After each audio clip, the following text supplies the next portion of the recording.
around the last few weeks, you know where we have been treading. We've been treading the water, talking about outrageous attitudes. We've been encouraging reading of a book by Max Lucado. And today we look at outrageous attitude called mercy. My translation of that verse is, God has a tender place in his heart for those moved by God's mercy in their lives to make a difference in another person's life where they shall receive even more mercy.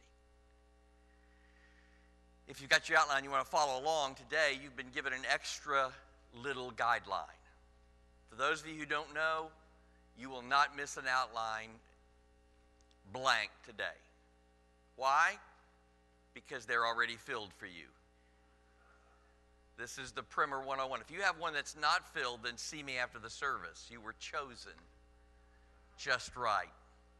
But the meaning of mercy, it's from the covenant word in the Old Testament. About 150 times that word was used, but the word used there for mercy was loving kindness. Whenever you go to the Old Testament Hebrew, you find the word loving kindness, that's the word. In the New Testament, it's the ability to suffer with another, more than just have sympathy with, but have empathy with a person, to be able to feel the experience that they're going to. Now, the reason Jesus' use of the word mercy was very radical is two reasons. First of all, the Jews of Jesus' day taught that to show no mercy to the Gentiles was in fact the right thing to do. So you don't show any mercy to those Gentiles, and so him using mercy in a new way, in a fresh way like this was obviously outrageous. The second reason is that the people of Jesus' day oftentimes connected a direct sin in your life as the result of some suffering in your life. So they taught a cause and effect theology. In other words, if you had sin in your life, there was a cause for that, a reason for that, so that was the cause of it. But Psalm says, 145:8, God is kind and merciful, slow to anger, and full of love. Matter of fact, you saw a phrase of that in one of the songs that we did a few moments ago. It basically says that if you want to be like God, you need to embrace this kind of mercy. It is love that inspires us to help. It's justice that tells us we need to, but it is in fact mercy that moves us to do what we know we need to do. So how do we know if we are being merciful? The marks of mercy. First of all, we will know that when I will be patient for those who are peculiar. Now, who is peculiar? Anybody who's different than you. That's peculiar. We usually say about a peculiar person, we usually say either before or after we talk about them, we say, well, bless their heart. We almost always say, well, bless their heart, but, you know, so-and-so, bless their heart. We usually say things like, their elevator doesn't go all the way to the top, or something like they're a good egg, just a little cracked along the way. But all that it means is that they are different than us. They are peculiar people. 1 Thessalonians 5:14, encourage the timid, help the weak, and be patient with everyone, even the peculiar. That was my little addition there. We can be patient by learning their lives. I remember one time somebody said to me, Dan, you sound weary. Now, what did that mean to me? It meant to me that they were hearing something in me that they were concerned about. Now, if they had said, Dan, you are loony, there would have been a different response to that. But the fact that they said, Dan, you sound a bit weary, it told me that they were hearing in, leaning in, listening in to my life in a merciful way. Typically, merciful people are what I call hunting people. They lean into a person. They don't just wonder about them, but they lean in. They hunt for reasons to be merciful to them. Secondly, I will be forgiving or merciful to those who have fallen. When they make mistakes in a person's life and you see that, they don't rub them in, they rub them out. They help you with those mistakes. Colossians 3:13. Be gentle and be ready to forgive, never holding grudges. Remember, the Lord forgave you, so you must forgive others. Do you remember the story, if you've been reading Lucado?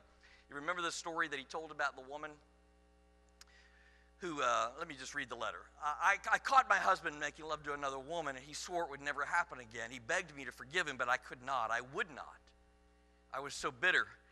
So incapable of swallowing my pride that I could think of nothing but revenge, I was going to make him pay and pay and pay dearly, and I have my pound of flesh. I filed for divorce even though my children begged me not to, and even after divorce, my husband tried for 2 years to win me back. I refused to have anything to do with him. He had struck first, now I was striking back. All I wanted was to make him pay, and finally he gave up. Married a lovely young widow with a couple of small children, he began rebuilding his life without me. I see them occasionally, and he looks so happy. They all do. And here I am, a lonely, old, miserable woman who allowed her selfish pride and foolish stubbornness to rule her life. Now, that has all kinds of dynamics on it. Let me just say that when I first read it, it made me a little creepy. But I also know that there are just people in life who hold on to resentments that will, in fact, cause you to live a very, very lonely life.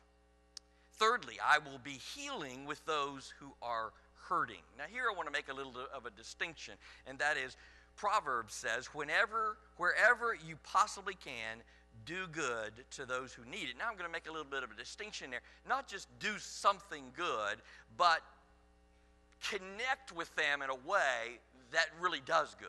Not do something good, but be with them. Not just help them to know about healing, but to be in the process with them to walk them through this healing moment. I discovered this week a quote that I'd been giving to John Wesley all these years, most everybody has, that is not really his quote. It's not found in anywhere of his writings, but it's used all around for John Wesley, the great Methodist. And it is, do all the good you can, by all the means you can, all the ways you can, all the places you can, and all the times you can, and all the people you can, as long as you ever can. Now, whoever said it, I think it's certainly valuable, isn't it? It's a powerful way of saying that we are connecting with that experience. Fourthly, I will be caring with those who are caustic, and I will empathize with my enemies. Now, that's the easy part, isn't it? Doesn't that sound really easy to you? That is by far the most difficult thing that we have ever done. So how do we do that? Well, we do it by having a certain level of understanding that leads to confidence. I've been studying confidence. You'll probably hear a writing that I'm working on eventually. But confidence, interestingly, is not simply about believing in yourself. It's about balance within yourself enough that you have the willingness and the ability to do something about it. Confident people, in the Christian sense, for me, confidence is the oil that allows me not only to experience grace in my life, but to offer that grace to others in good ways. And I'll give you an example of that. So how do we do it? Well, we don't react to situations. We act. We choose our responses. And then we live by Matthew 18:15. You've heard me say that probably 200-300 times. But it's the passage that says, and if your brother or sister sins against you, the word there is reprove him in private. Well, it's really go and work it out with them in private. Remember, God treats people slow to anger, full of love. I mentioned purpose-driven life a moment ago. Rick Warren used to talk about having caustic and peculiar people in his life, and he said, what I've chosen to believe about them is that they act as sandpaper in my life, honing God's will in my life. Well, I take exception to that. I just got to tell you, the last time I used sandpaper on my skin, it didn't do well. I don't know, have you done that lately? Have you rubbed it on your skin lately? It doesn't work well. But I've noticed if I put oil on it, if I put water on salmon, you know how you can change the substance there. And I would simply say that for me, the mercy of God in between the sandpaper of peculiar people does a miraculous thing in my life. It does rub me a little bit, but God's soothing mercy has a way of impacting my life. So what are the three motives for mercy? I will offer mercy because God has shown me mercy. Now, I'll tell you what, this messes the whole thing up. Because you and I could be very human and not have to offer mercy except that God's offered it. And this thing, and I've mentioned this, there's a kind of experience with God. He will not, and I'm going to talk to him about this, but he does not allow mercy to come to you. He does not allow mercy to come to me, except that it is on its way to somebody else. Mercy doesn't happen to me, it happens through me. You've heard me say that. Matthew 18:3, shouldn't you be merciful to other people just as I have been merciful to you? Secondly, I will need mercy in the future. James says the person who makes no allowances for others will find none for themselves. I need mercy. I am always in need of mercy. We were interesting in our class this morning, our Sunday school class, we went around and said, when's the last time you experienced mercy? And it wasn't easy to remember that. But I want it to be easy within our community, that mercy is a factor that always plays its hand in our lives. Thirdly, it will bring me the contentment I seek. Now this is the best part, isn't it? Max Lucado was right when he says this in the book. He says, hatred is the rabid dog turned on its owner. Revenge is the raging fire that consumes the arsonist. Bitterness is the trap that snares the hunter, and mercy is the choice that will set you free. Isn't that powerful? The best part about it is it's true.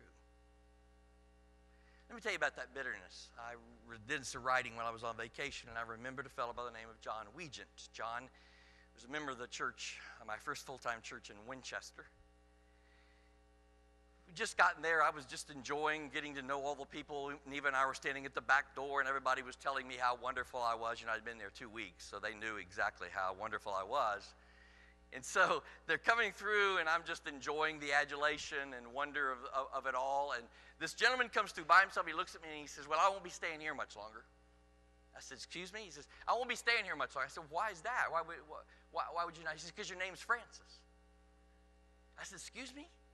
He says, your name is Francis. And I said, yes, sir. What does that have to do with it? He says, my wife's name was Francis, and she died many years ago, and I can't stand to have her name pronounced in front of me.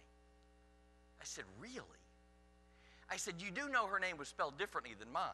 Mine has a C-I-S, and hers was the first name spelled C. It doesn't matter. I don't want to hear that name.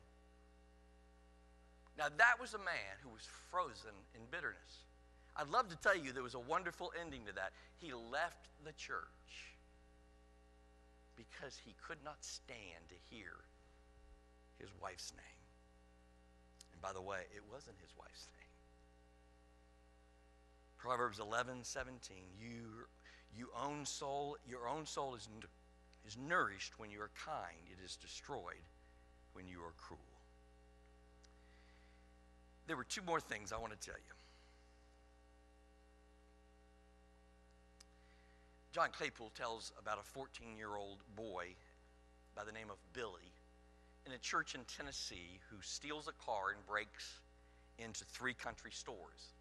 The response to each of those store owners is very interesting.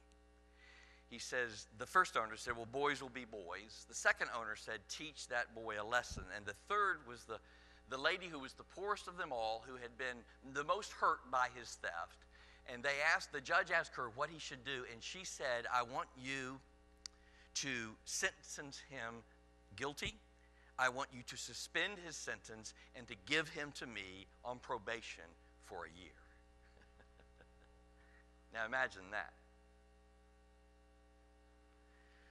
Let me see if I can pinpoint this. The malaria, the Ebola thing, I don't even want to go there, let's go to malaria. They discovered malaria that was caused by what? A mosquito. Did they try to kill all the mosquitoes? No. Well, I think some people did. But they finally determined, why don't we drain the swamp? And when I think about the sin problem, when I think about the resentment problem, when I think about the stuff that we deal with all the time, I think about, if you don't take care of the sin problem, you're always going to have the mosquitoes. You know what I'm saying? If you're always trying just to be good and to show mercy, when you have not taken care of the core of the issue, and that is the sin issue in your life, then you will always have that. This morning when I asked the class, when was the last time they saw mercy, I had been thinking about that because last night, or earlier in the week, I found the Graves family. We're going to be here. They're sitting with Neva this morning. They are dear, dear, dear friends of ours from a 16-month kind of journey that we were on with them. I came as interim pastor of their church in Harrodsburg, and they come to see us every once in a while. And I smiled to think, when I started thinking about the merciful times in my life, that was one of those times. Some of you who know me personally know that story, in that I really was kind of shifting gears and was going to do something else. I was teaching, doing some other things, and I really didn't think being a pastor was what I needed to do anymore. I had done that, been there, but they asked me at just the right time, and I remember the interview with Charlie at the bank there in Harrodsburg. Neva and I were there just interviewing, because it was a different kind. It was almost like a full-time job for those months. And I will simply tell you that they loved me mercifully back into the ministry. And for some of you, that makes you really upset, because you say, well, now we got to handle you now for all this time. I know, I understand that. But mercy is a wonderful ointment on the heart when it's hurting. And the only way you can have it, the only way you can fully engage in the mercy of God, is to receive it and to offer it. So where are you on the end of that? Where are you on the end where you need to receive the mercy of God? Or are you on the end where you've been hoarding God's mercy and it's time for you to offer it in serving and living and embracing life? If you're here and you don't know of that wonderful mercy, I would encourage you to walk down this aisle and let us walk through the steps of salvation and what that might mean to you. If you're here and you want to be a part of a church that takes this issue of mercy offering incredibly seriously, then we would invite you to come and say you want to be a part of this fellowship. Maybe you just need to come and pray, whatever it might be. We're going to stand and sing. You come. Let's stand.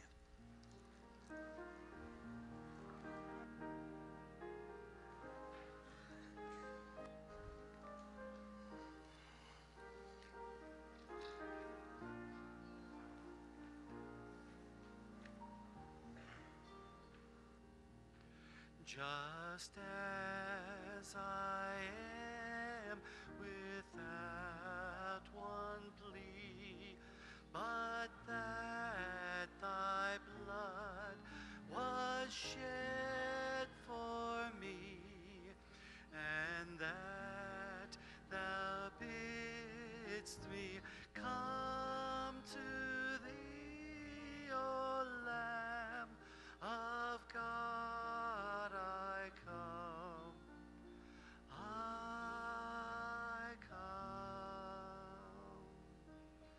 Just as I am, and waiting not to rid my soul